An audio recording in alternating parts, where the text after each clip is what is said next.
when we look at the Middle East and in the West Asia, you see, I think the Israeli attack on Doha has changed everything, destroyed all the calculations on the part of the Arab states. The Attack. attack, Israeli attack on Doha, on Qatar. Oh, yeah. They know that they cannot be defended if Israel attacks one of these Arab states in the Middle East. They're not going to be defended by the United States. They know that reality. Yep. And on the other hand, by growing the tensions between Israel and Turkey, we've learned just today, we've learned that Erdogan gonna be in Iran soon, and they're coming together to understand what is going on with Israel. This is a statement. This is Ankara's statement back to Jerusalem. Yeah. You're not going to do it, and you're not going to do it. If you do it, you're not going to get away with it. And if you try to egg your big daddy into it, that's not going to work either, because he's going to get his hand burned too. And people are beginning to awaken to the fact that the exchange where Trump called, I think it was Trump said it, it might have been Hegseth, but one of them said that Russia was a paper tiger. Putin responded with a very delicate response, in my view, but nonetheless truthful. The paper tiger's us. The paper tiger in the world right now that is most misevaluated by other countries, but they're quickly learning, is us. We do not have, other than nuclear weapons, and we come back to the proposition that as a military professional scares me every time I think about it. We have nuclear weapons. We have almost 6,000 nuclear warheads, and we have very good and dependable delivery vehicles. And we have them under the sea, on the sea, in the air, and ballistic. And empires don't go down well sometimes. And this one really scares me in that regard. Will we, in fact, end it all with a nuclear exchange, thinking that we're somehow salvaging everything we've built over the last 200 years or so in some kind of frenetic effort to put our finger in the hole in the dike, and when what we're going to do is blow the whole dike up?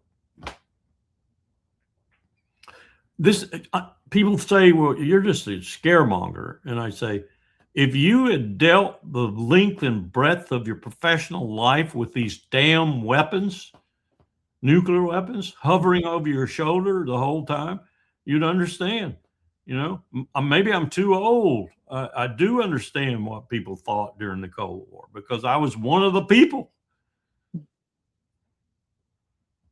We've lost that. We've lost that sense of fear and terror. And those same people are still in charge. Yeah. They're running the show. Yeah. I cannot believe for a single minute that Donald Trump is running the show in the United States. This guy is something. He's the cosmetic surface of it. And he must drive them crazy sometimes too, with his unpredictability and his wishy-washiness and his all over the place and his sleeping in meetings. And so he must drive them crazy. They must at moments look at each other behind the curtains or whatever, if they ever have these kind of moments, and say, what the fuck have we done? Let's get to JD. Yeah. Larry, do you still see the fear of the threat of having or this risk of having a war between Iran and Israel? I don't know what else the United States can bring to the table for Israel. Right now, Donald Trump is sending everything close to Venezuela, off the coast of Venezuela. But if Israel is getting prepared to attack Iran, what else the United States can bring to the table for Netanyahu? He knows, it's not just about Iran. We mentioned Turkey. The Arab states are trying to do something, behind the scene. They're not happy with the whole situation in the Middle East. I believe that. But they're still in this, in a good relationship with the United States, even under the Trump administration. But overall, when you look at the situation in the Middle East, how risky is that for the United States to get involved in any sort of war? The awful thing, Neiman, is that given what we have deployed right now, including most dramatically in the Caribbean, but elsewhere too. And I understand we have pulled in a lot of our Marine amphibious groups, Marine expeditionary forces, and things that patrol on a routine basis. We're not doing too many freedom of navigation exercises. We are the greatest violator of freedom of navigation ourselves right now. But you still can marshal enough forces in the northern Indian Ocean, Sea of Oman, around the Persian Gulf region, and out of Al Udeid and elsewhere in Saudi Arabia, for example, to do around the clock bombing of Iran until you run out. And that run out's going to come probably 96 hours or so down the road in terms of major munitions.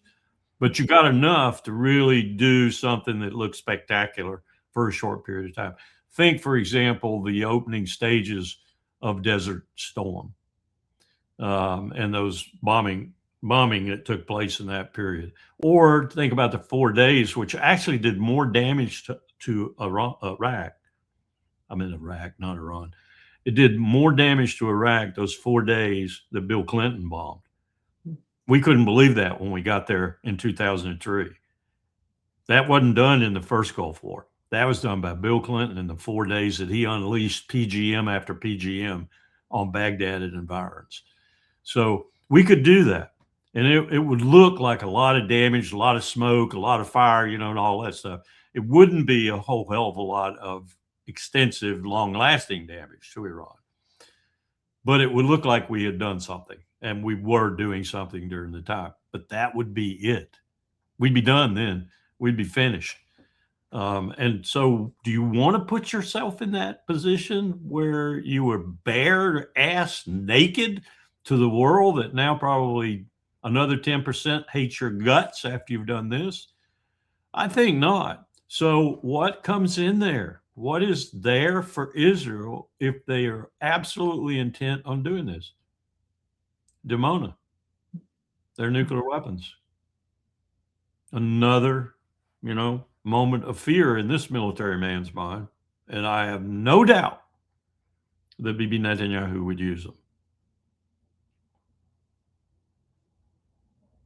And the countries are not dumb, Larry. If they use them, they're gonna face, a growing, sense of building nuclear weapons in Iran and in Turkey as well. I think it's. I think Bibi thinks that Pakistan and other countries like that might come to Iran's aid in terms of nuclear weapons won't do it. I think he thinks they would be cowed. They wouldn't do it. But in extreme moments, you don't know how the countries would behave. You sure don't. And you don't know what Iran would do. They might take the nuclear strike if it's just a limited one. They may take the nuclear strike and then annihilate Israel. Just annihilate it. Sink it into the Mediterranean. They could do it. Just with conventional munitions, they could do it. Particularly if those conventional munitions were augmented and augmented and augmented by the Chinese and the Russians. They just keep the waves going, The only problem there is they might shoot another nuke or another one. But one of the things I would do if I were Iran, I'd take my verboten strike area off of the Dimona complex. I'd hit the Dimona complex. I'd wipe it out. Now, that would mean radiation probably all over Israel. But if they're going to do that to me, I'm going to do it back to them. And see how this works? It's very dangerous.